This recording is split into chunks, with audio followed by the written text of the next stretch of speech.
আসসালামু আলাইকুম প্রিয় দর্শক, আমার এই নতুন রেসিপিটি দেখার জন্য সবাইকে আমন্ত্রণ জানাচ্ছি। আমার আজকের রেসিপি এমন একটি রেসিপি যে একটি পদ দিয়েই এক প্লেট ভাত খেয়ে উঠবে। যারা গরুর মাংস খেতে খেতে বোরিং হয়ে গিয়েছেন অথবা এমনিতেই ভালো লাগছে না, তারা চাইলে আমার আজকের রেসিপিটি একবার হলে ট্রাই করে দেখতে পারেন। খুব সহজে করে দেখাবার চেষ্টা করেছি। রেসিপিটি ভালো লাগলে একটি লাইক দিয়ে ফ্রেন্ডস অ্যান্ড ফ্যামিলিদের মাঝে শেয়ার করে দিবেন।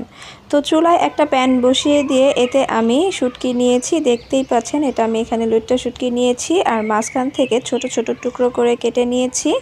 তো এটাকে এখন আমি চুলার আঁচ মিডিয়াম টু হাই ফ্লেমে রেখে অনবরত নেড়ে চেড়ে ভেজে নিচ্ছি। তবে খেয়াল রাখবেন ভাজতে ভাজতে যাতে এগুলো পুড়ে না যায়। তো এগুলো কিন্তু প্রায় ভাজা হয়ে গিয়েছে, আমি 2 মিনিটের মতো ভেজে নিয়েছি। এখন এর মধ্যে নর্মাল পানি দিয়ে দিচ্ছি প্রায় 1 কাপ। পানি দেয়া হলে আবারও সেই একইভাবে অনবরত নেড়ে চেড়ে এর গায়ে থেকে ময়লা বের করে নিতে হবে, যাতে এর গায়ে অতিরিক্ত কোনো ময়লা না থাকে।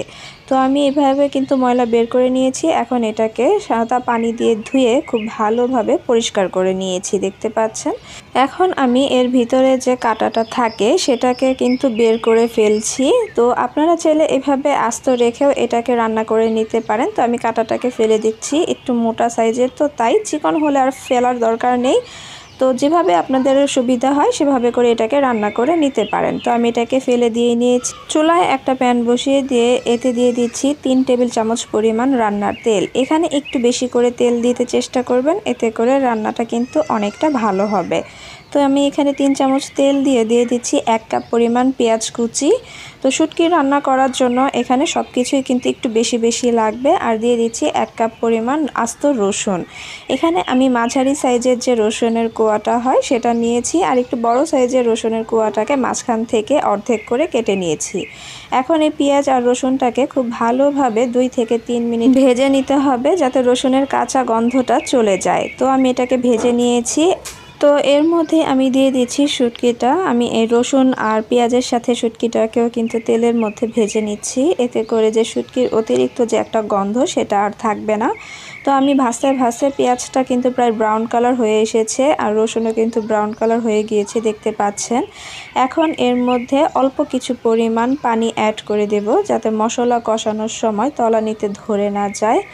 এখন আমি দিয়ে দেব সব ধরনের মশলা। প্রথমেই দিয়ে দিচ্ছি কাঁচামরিচ 4টি, সামান্য একটু ফালি করে দিয়েছি 1 চামচ হলুদ গুঁড়ো, আর দিয়ে দিচ্ছি 1.5 চামচ লাল মরিচের গুঁড়া। ঝালটা যে যেমন খেতে পছন্দ করেন সে অনুযায়ী দিবেন। আর দিয়েছি 1 চামচ ধনিয়ার গুঁড়া, 1 চামচ জিরার গুঁড়া, স্বাদ মতো লবণ, আর দিয়েছি 1 চামচ রসুন বাটা। এখানে আমি কিন্তু উঁচু করে রসুনটাকে দিয়েছি। এখন এই মশলাগুলোকে খুব ভালোভাবে মিশিয়ে মিডিয়াম আঁচে রেখে কষিয়ে নিতে হবে। কষাতে কষাতে কিন্তু পানিটা শুকিয়ে যাবে।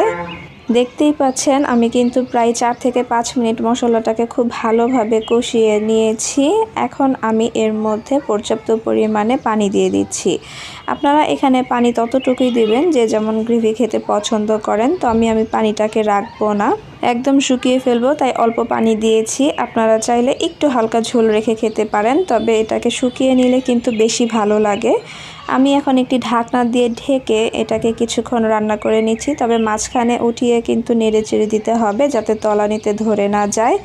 তো দেখতেই পাচ্ছেন প্রায় 7 থেকে 8 মিনিট পরে ফিরে এসেছি। এটাতে এখনও পর্যন্ত কিছুটা গ্রেভি রয়ে গিয়েছে। তো আমি এখন এটাকে অনবরত নেড়ে চেড়ে মিডিয়াম আঁচে এটাকে শুকিয়ে নিয়েছি, দেখতে পাচ্ছেন। তো প্রায় কিন্তু এটা হয়ে এসেছে। দেখতে এখনই কতটা লোভনীয় আর আকর্ষণীয় লাগছে, আর এটার ঘ্রাণও বের হয়েছে অনেক সুন্দর। এখন এটাকে আমি নামিয়ে গরম গরম পরিবেশন করছি। এভাবে লইট্টা শুটকি রান্না করে খেলে 1 নিমিষেই কিন্তু 1 প্লেট ভাত শেষ হয়ে যাবে।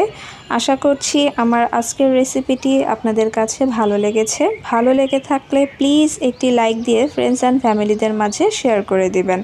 আবারও হাজির হয়ে যাব নতুন কোনো রেসিপি নিয়ে। সে পর্যন্ত সবাই ভালো থাকবেন। আল্লাহ হাফেজ।